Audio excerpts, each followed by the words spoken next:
kikao cha leo ambapo tumeweza kuwasiliana na wanafunzi wa vyuo vikuu vya hapa kwetu Thogoto, University of Nairobi, Presbyterian University, Thogoto Teachers Training College na wakaaji. Madhumuni ya mkutano ilikuwa kuhusu insecurity issues zenye zimekuwa katika mji huu wetu wa Thogoto, na tumeongea kuhusu ile mikakati ambayo tutaweka tuhakikisha ya kwamba arrest the insecurity issues around our community. Kutakuwa na uhusiano mwema kati yetu, wapagaji wenye wanaishi kwa maboma zetu na pia wanafunzi. Kama watu wa Thogoto tutashirikiana kote kwa pamoja ili kuhakikisha kwamba kuna usalama kati yetu. Tumezungumzia mambo mengi, tumezungumzia biashara ya bodaboda, wale ambao wanashiriki kwa uhalifu. Tumezungumzia wafanyabiashara wa kuuza pombe ambao hawatii sheria kuuza pombe kwa nyakati ambazo hazistahili kuruhusiwa.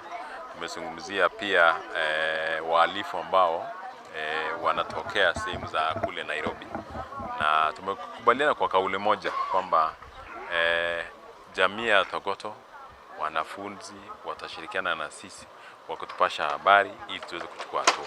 Sasa ile maazimio yetu, makubaliano yetu ni kwamba jamii ya Thogoto ambao ndio wenye manyumba ambazo wanafunzi wanaishi watakaa nao kwa amani, watashirikiana kwa pamoja, watahakikisha kwamba wanafunzi ambao wanakaa katika hii sehemu wako salama.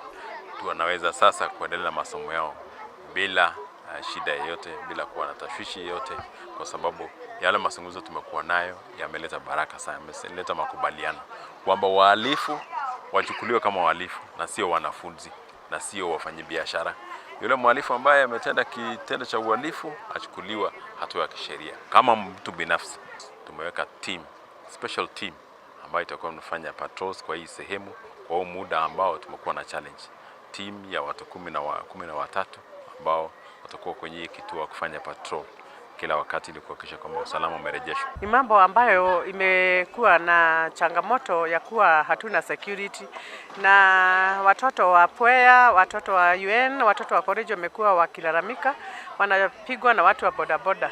So sisi kama watu wa hii community tunaona wale wanachapana si watu ambao ni wa hii area, na wanakuja na haribia watoto wetu makazi, na tungetaka serikali ichukue hatua ili watusaidie kujua hawa watu wanakuja kuibia watoto wa shule, wanawaibia simu, wanaibia vitu mingi kwa barabara. Hata wengine wanaagamizwa, unakuta amegongwa, ameumia, hata wengine hawakuji shule juu wako nyumbani. So tungependa serikali ichukue hatua na tuwe na security ambayo itakuwa ikitusaidia. Na sisi kama kanisa, hii area yetu ni area ambayo ni ya mission area, na tungeomba serikali ituondelee pombe. Mostly hii pombe inakunywa for 24 hours. At least watuondoe hizo clubs ama hiyo bar ili hii kijiji ikae vile inayofaa. Kwa majina mimi naitwa Nixon Wekesa, somo chuo kikuu cha Nairobi. Kwa sasa tunataka kusema kwamba masomo yetu tutaendelea vilivyo na bila tashwishi yoyote, na kwa sababu tumehakikishiwa usalama, sisi kama wanafunzi tutaendelea kujituma pale shuleni, kwa sababu walinda usalama wameweza kusema kwamba mambo ambayo yameweza kuwa yakitendeka wanaenda kuyatatua moja baada ya nyingine ili sisi tuweze kuwa na wakati rahisi hapa shuleni. To begin with, my name is Zamzam Abdi, and I believe the baraza that we just had will, make things clearer, and it will make the students be able to continue with their studies, because it's been a problem since we started the semester. It has been, on and off with the classes, and I believe with the baraza we just had, I believe we will have to resume our classes, and I hope and pray for, security and help that was promised to us by the DCI and all the community members that we just met.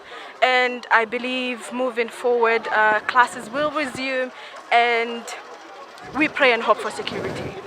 My name is Arnold Owiti. I'm from the University of Nairobi. From the members of the student fraternity, we are very happy such such efforts are being made, and we do pray and we believe, and we'll be in constant communication with the the members of the administration in charge, such that we keep having these delegations.